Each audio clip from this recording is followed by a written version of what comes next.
Lo único que lograrán es implementar mi energía. ¿Que no lo entienden? Hacen que mi fuerza aumente más y más. ¡Par de idiotas!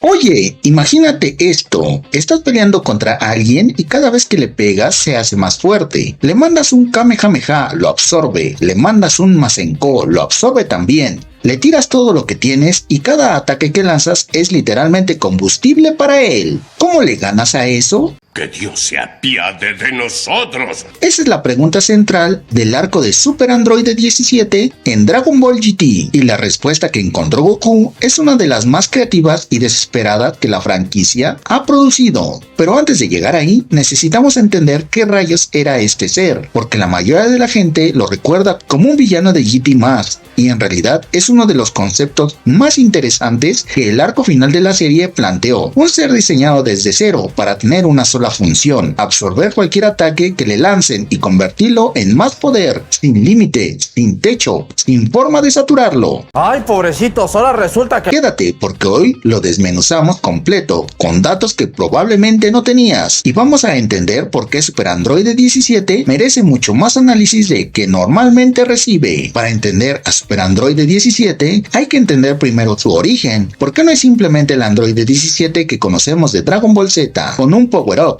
Es algo completamente diferente y más perturbador que eso. ¿No será el mismo, oye?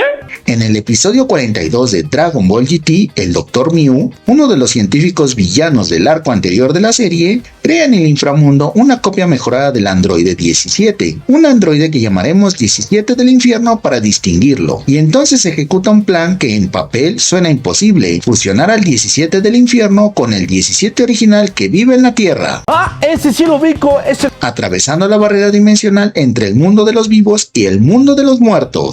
Y antes de que sigas, quiero que te quedes con este primer dato, porque es el que cambia todo lo que viene. Dato número 1. Super Android 17 no es una versión mejorada de un solo androide, es literalmente la fusión de dos versiones del mismo ser provenientes de dos dimensiones distintas: el androide 17 original del mundo de los vivos y el androide 17 del infierno creado en el mundo de los muertos. Esto lo convierte en el único villano de Dragon Ball que existe simultáneamente como resultado de una fusión interdimensional, algo que ni la ciencia del Dr. Gero había intentado antes. El resultado no solo duplicó el poder de ambos androides, sino que combinó sus naturalezas de una forma que ninguno de los dos científicos que lo crearon pudo predecir completamente. Cuando ambos androides se fusionan en el episodio 47, lo que queda no es ni el 17 que Krillin conocía ni la copia del infierno, es algo nuevo, más frío, más calculador y con una capacidad que ningún androide previo en la franquicia había tenido en esa escala. Ahora hablemos del poder que lo define completamente,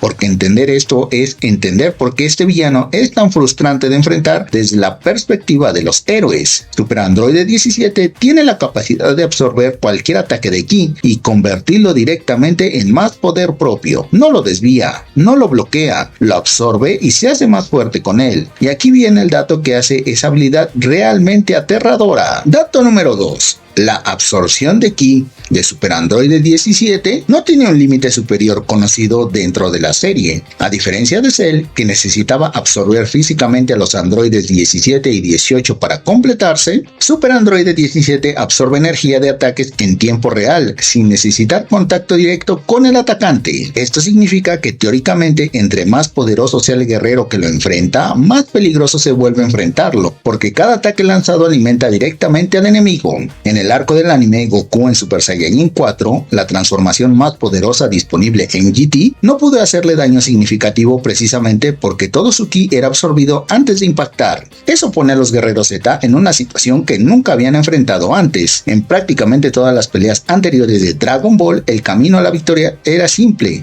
entrena más, transfórmate más, ataca más fuerte. Contra Super Android 17 esa lógica no solo no funciona, la empeora activamente. Atacar más fuerte es exactamente lo que él quiere que hagas. Antes de que sigamos con la pelea, hay un momento en el arco de Super Android 17 que casi siempre se menciona de pasada, pero que dice todo sobre la naturaleza de este ser. Quiero que lo procesemos bien, porque es de los momentos más fríos que Dragon Ball GT escribió. Dato número 3. Después de completar su fusión y demostrar su poder, Super Android 17 mata al Dr. Mew, uno de los dos científicos que lo crearon, sin recibir ninguna orden para hacerlo y sin ninguna provocación aparente. No fue un accidente, no fue en combate, fue una decisión fría y calculada de eliminar a quien ya no le era útil. Esto establece desde el principio que Super Android 17 no es un arma que obedece a su creador, es un ser autónomo que tomó conciencia propia y decidió que ya no necesitaba tutores. Eso es significativo porque cambia completamente la dinámica del arco.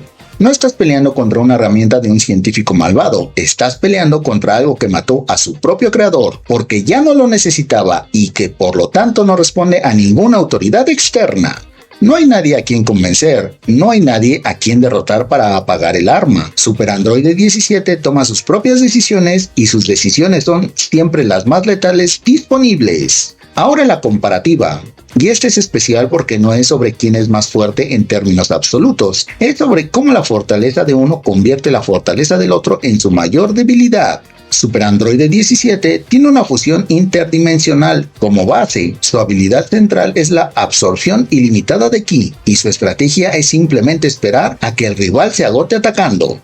Su única debilidad es que no puede absorber y atacar al mismo tiempo, y su punto de quiebre fue la intervención de Android 18. Goku en Super Saiyajin 4 tiene el ki más masivo disponible en GT y la velocidad extrema, pero contra Super Android 17 todo ese ki alimenta al enemigo. Su estrategia inicial fue atacar más fuerte y no funcionó. Su estrategia final fue un Kamehameha quemarropa en el momento exacto en que la absorción estaba desactivada. El resumen de esta comparativa es simple. Goku empezó haciendo lo que siempre hace, atacar más fuerte, y eso no funcionó. Tuvo que cambiar completamente su lógica de combate para encontrar la única grieta en una defensa que parecía perfecta. Aquí está el dato que más me parece fascinante de todo el arco y que casi ningún análisis de Super Android 17 toca con suficiente profundidad. Dato número 4. La única debilidad de Super Android 17 no fue descubierta por Goku a través de un análisis táctico brillante. Fue descubierta por accidente gracias a la intervención de Android 18. Cuando 18 interrumpió la pelea para enfrentar personalmente a 17, este reaccionó emocionalmente y por un instante dejó de absorber para atacarla. Ese momento reveló la grieta en su diseño. Super Android 17 no puede ejecutar la absorción de ki y un ataque ofensivo simultáneamente. Es absorber o atacar, nunca los dos al mismo tiempo. Y antes de que sigas, quiero que proceses la importancia de ese detalle. El ser diseñado específicamente para ser invencible tenía una limitación de diseño fundamental que sus propios creadores probablemente sabían, pero que nadie de los guerreros Z habría descubierto sin ese momento específico con Android 18. Si 18 no hubiera intervenido, si Goku hubiera seguido atacando de frente, esa grieta nunca se habría revelado y la pelea habría terminado diferente. A veces la clave para vencer al arma perfecta no la encuentra el guerrero más fuerte, la encuentra alguien con una conexión emocional que el arma no sabe cómo procesar. Ya para cerrar el análisis de poder, aquí está el último dato que redondea todo.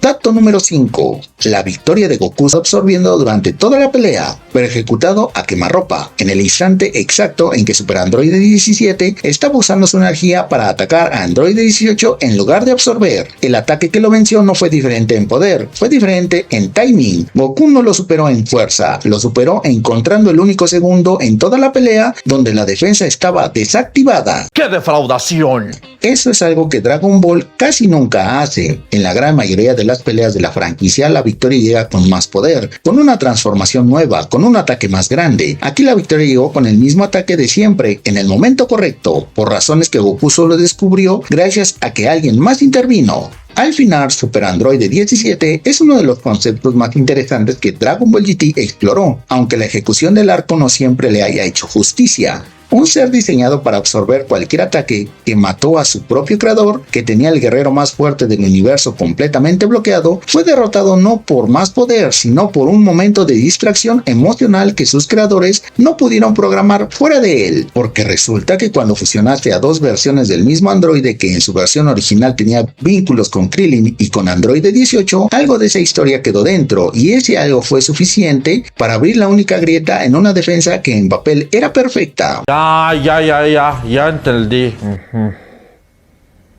No me entendió nada, ¿va? Ni un pito. Y la pregunta que te dejo es esta: ¿crees que Super Android 17 podría haber sido derrotado si Android 18 no hubiera intervenido? ¿O Goku eventualmente habría encontrado la grieta solo? Déjame tu respuesta en los comentarios, porque esta tiene dos lados muy claros y quiero leer cuál es el tuyo. Si este análisis te hizo ver a Super Android 17 diferente o te recordó por qué Dragon Ball GT tiene momentos que merecen más análisis del que normalmente reciben, ese like le dice al algoritmo que siga mostrando este contenido. Seguimos con la serie, suscríbete para no perderte el siguiente personaje. Soy el Cordy y nos vemos en el próximo video. Y se acabó esta historia. ¿Alguien gusta ir por unos churrumais?